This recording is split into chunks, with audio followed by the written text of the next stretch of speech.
Hey y'all, I'm Bud Elliott, and this is Cover 3 College Football Summer School.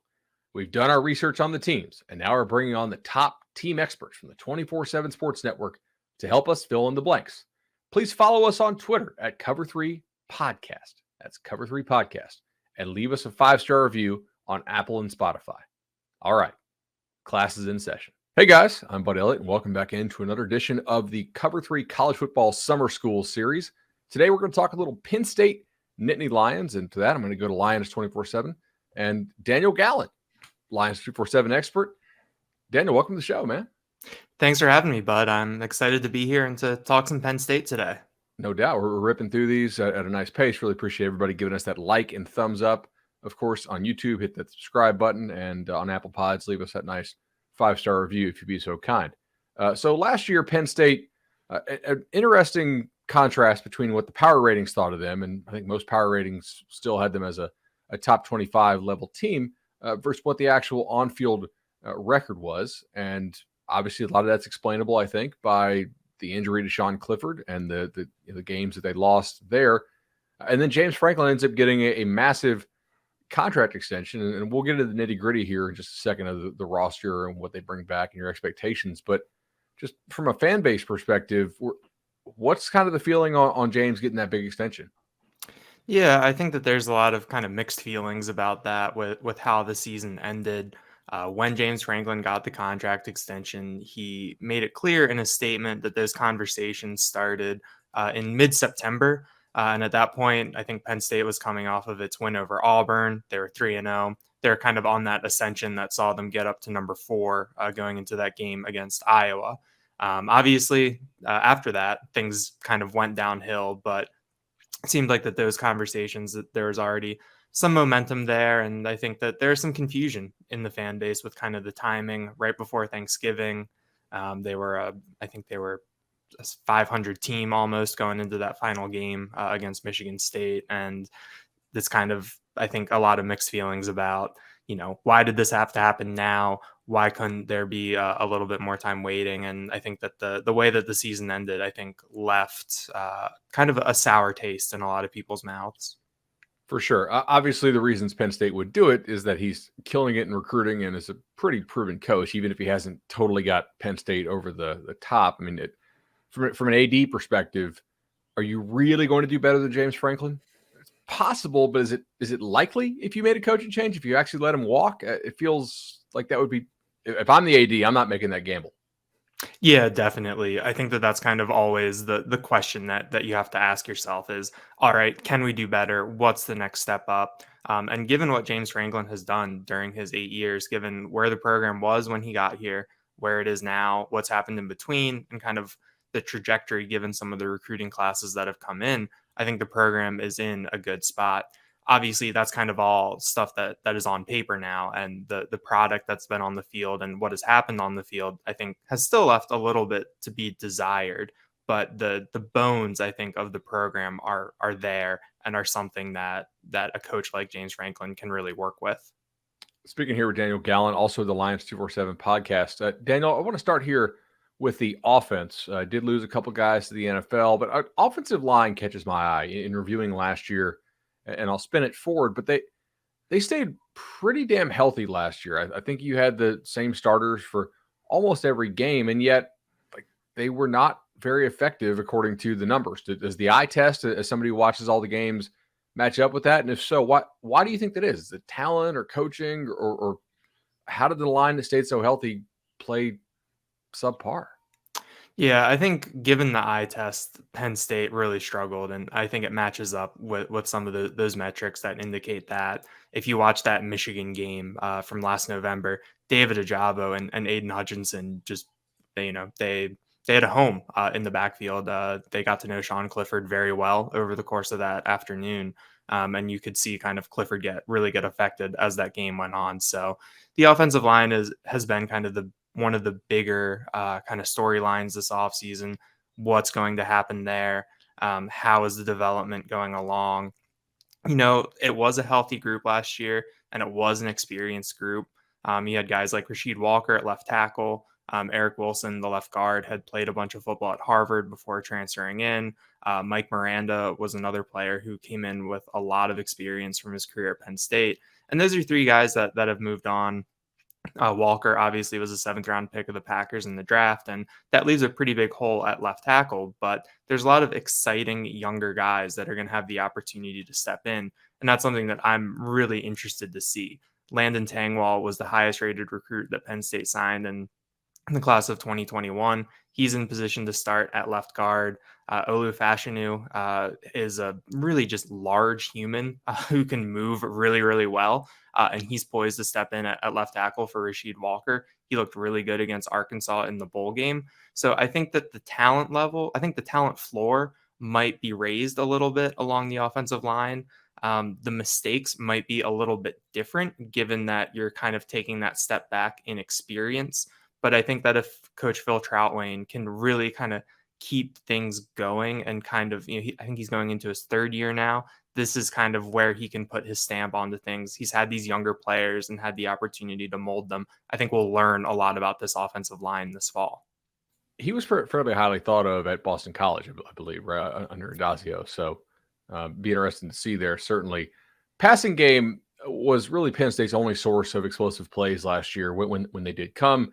Jahan Dotson, obviously a big part of that, is now off to the NFL. But even with Dotson and an experienced QB like Clifford when he was healthy, they kind of struggled to play pitch and catch and to stay ahead of the chains with the pass game. How do you see this shaking out? I know they took a transfer who we at 24/7 Sports seem to like quite a bit. What is this Clifford's job? What are you seeing with the receiver room? Just kind of your passing game thoughts, if you would. Yeah, I mean, Clifford will be the starter September 1st against Purdue. He's a 6th-year guy. This is going to be his 4th year as a starter. I think we've kind of seen the range of outcomes with him as a quarterback, and there's a pretty wide variance there. And I think that one of the big things that Penn State will want to see from him this year is kind of raising that floor.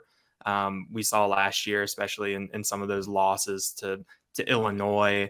I think the Michigan game was another example where it was just kind of it wasn't there. There wasn't a lot of continuity, and Clifford struggled. So I think that if they can eliminate those types of performances, I think that Penn State should be in a better situation. But the wide receiver room is really, really interesting. Losing Jahan Dotson, obviously, the way that last season went, every defensive coordinator knew he was going to get the ball. They knew he was going to be the focal point of the offense, and they still couldn't stop him. He did a lot of amazing things last year, but Parker Washington, the junior from Texas, I think he had 64 catches for 820 yards last year. He showcased some kind of Dotson-esque qualities with being able to make some tough catches. And I think that he's in position to take a very big leap. And obviously, you can't just replace a player like Jahan Dotson. You can't go 1 for 1, but I think the pieces are there. Keandre Lambert-Smith is going to be another 3rd-year player. He's kind of steadily moved along in his progression. He played a lot as a freshman in 2020. His numbers took a jump last year as a sophomore in 2021, and he's kind of shown that he can be a big play threat down the field. He can stretch the field a little bit and open things up underneath for a guy like Parker Washington.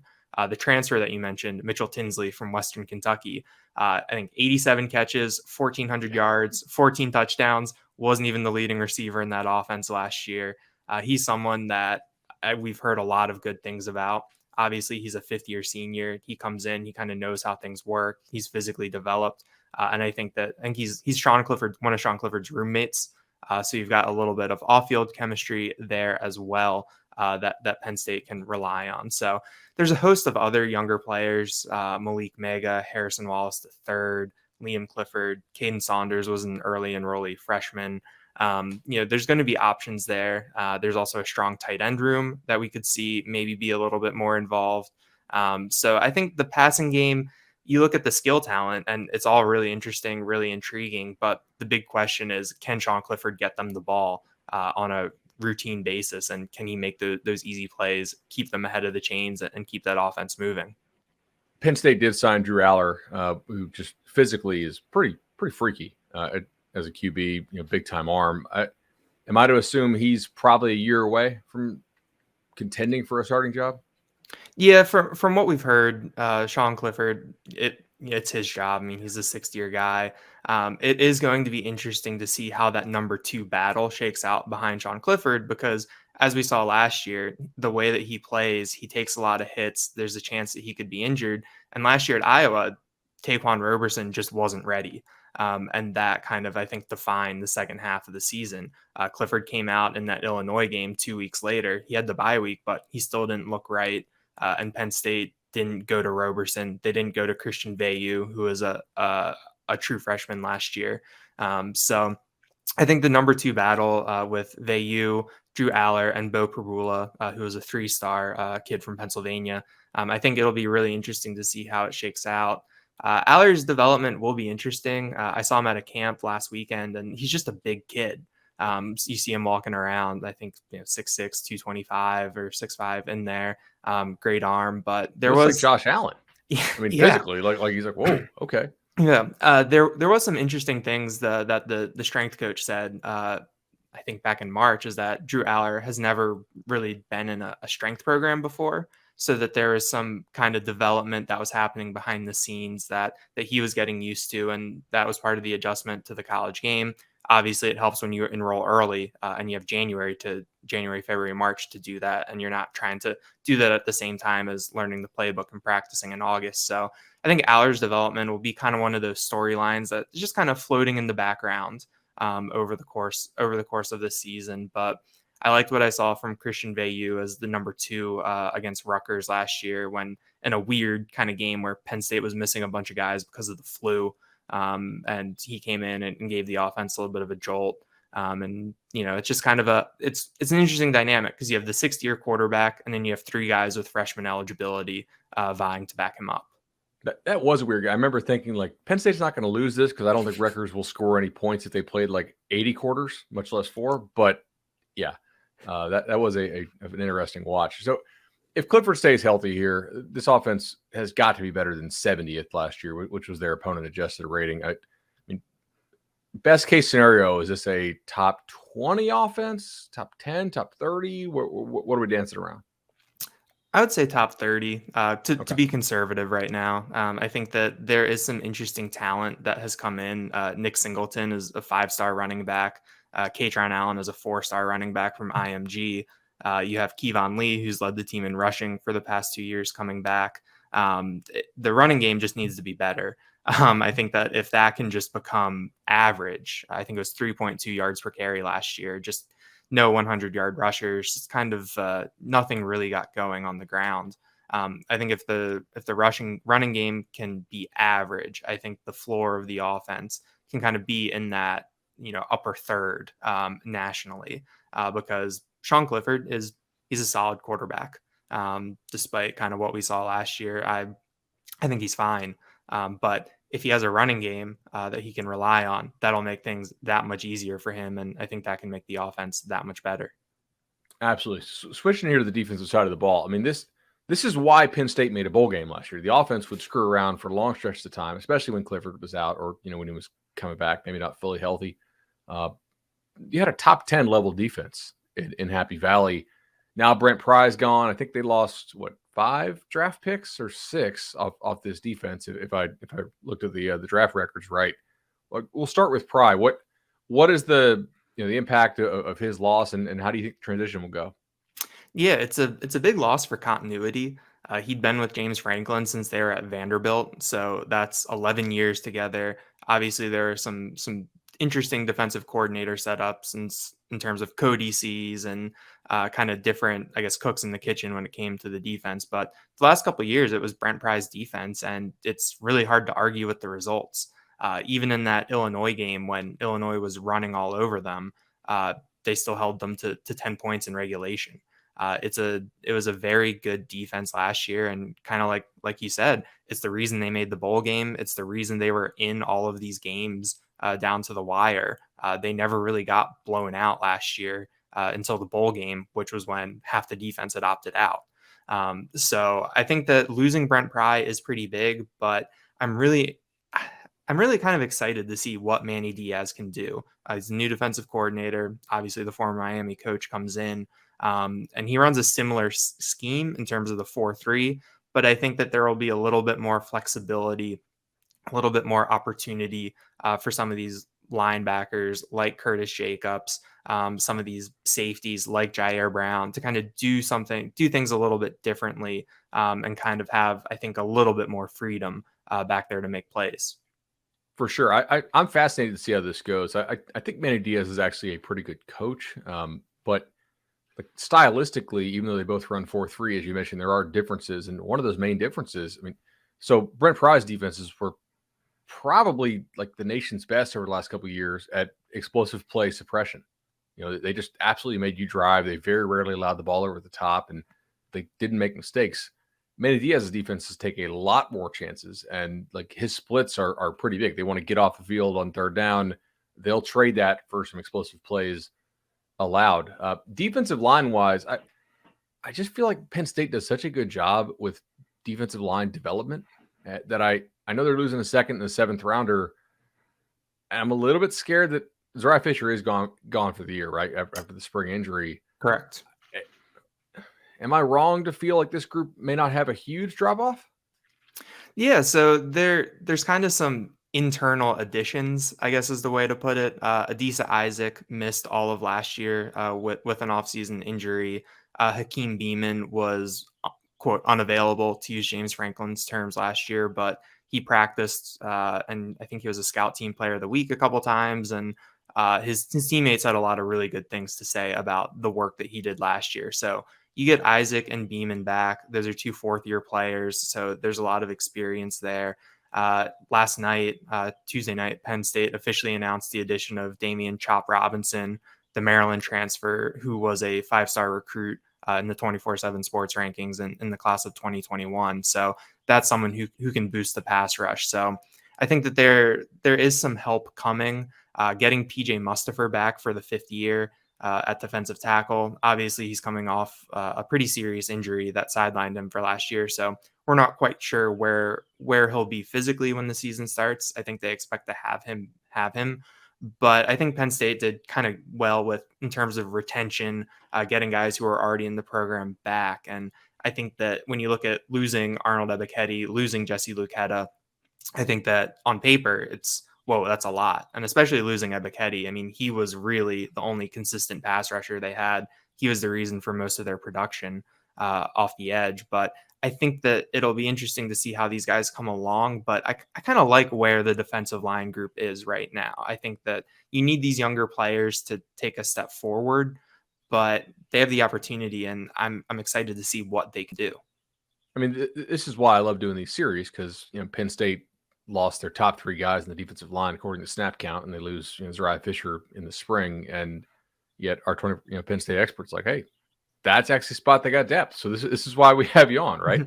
Linebacker wise, you do lose Brandon Smith, who was it like a total physical freak, and I don't know if he always played to that, but certainly had a nice final year. And Ellis Brooks, who was fairly productive.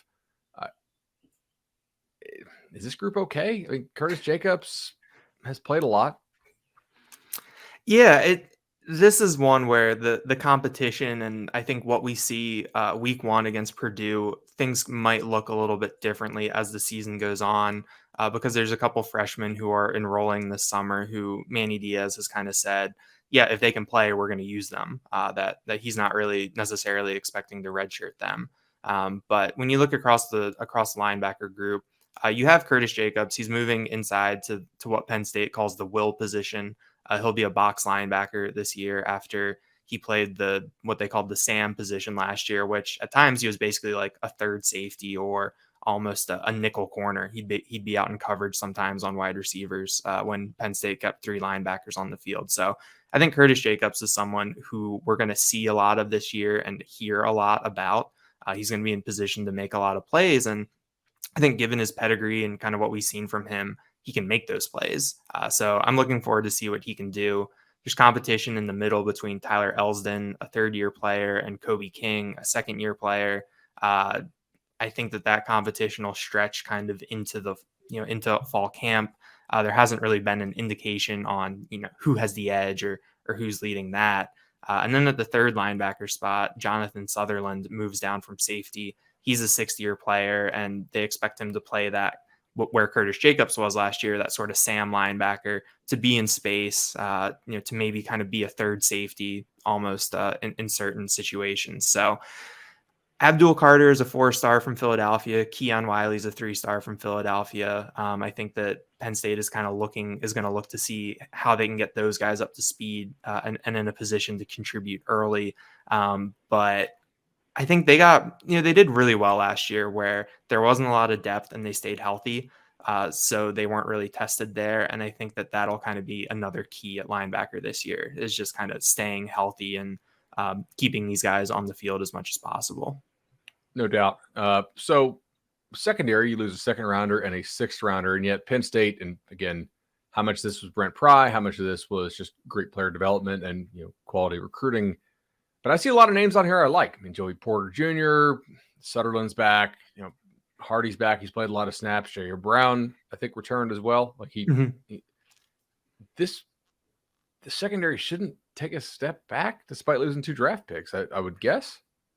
Yeah, I think they're in good shape. Getting Jair Brown back for a third year. He played his first years at JUCO, and he was Jaquan Brisker's JUCO teammate at Lackawanna. So he kind of was able to play with Brisker, learn a lot from him. And I think Jair Brown is someone who is in position to take a really big step forward. And he's someone who's going to boost his draft stock a lot this year. I think he was sneaking onto some rankings late last season. He tied for the national lead in interceptions, and he's just kind of shown a lot. And I think he's poised for a pretty big year. But Joey Porter Jr. comes back. That's big for them.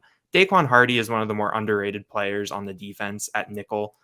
He's 5'9" on the smaller side, but he wasn't afraid to mix it up when it came to blitzing the quarterback or run defense.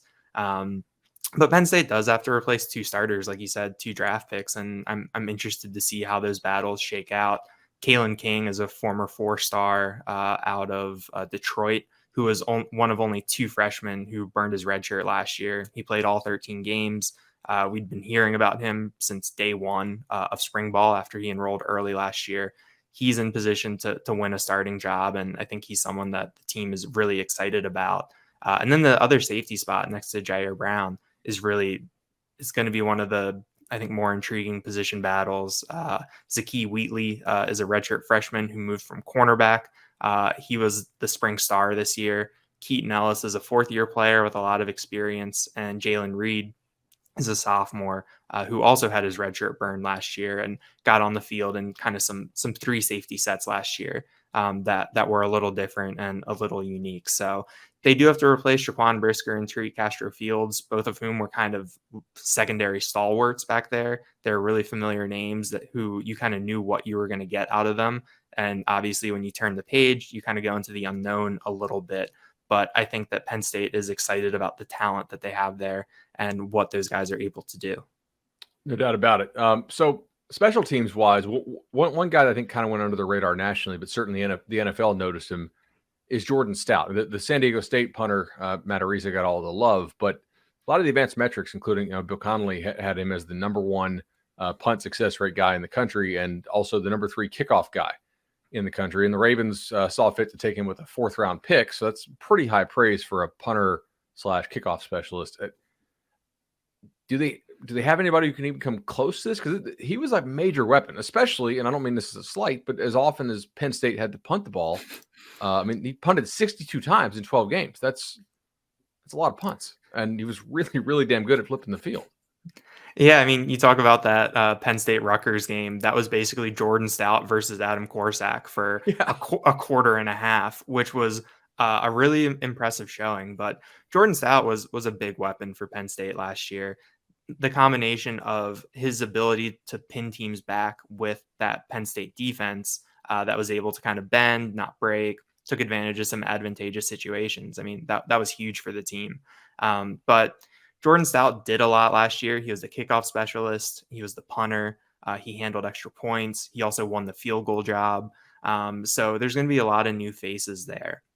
I think you look at punter, there's 2 guys on campus this spring, Barney Amore and Gabe Nwosu. But but Alex Paqueta is coming in from Georgia. He went to the same high school as Blake Gillikin, former Penn State punter, and I think that there's some expectations that he can come in as a freshman and be the punter.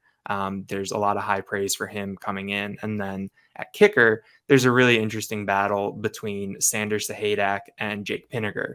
Pinniger is a fifth-year senior who earlier in his career, the setup was Pinniger did extra points and shorter field goals. Jordan Stout handled the longer field goals. Last offseason, Jordan Stout won the entire field goal kicking job. Near the end of last year against Michigan State and in the bowl game, Pinniger started handling shorter field goals and extra points again. It was kind of there's some interesting mechanics happening there on special teams. And so Pinniger and Sahadak, who's a local redshirt freshman with a really big leg, the ball just really pops off his foot.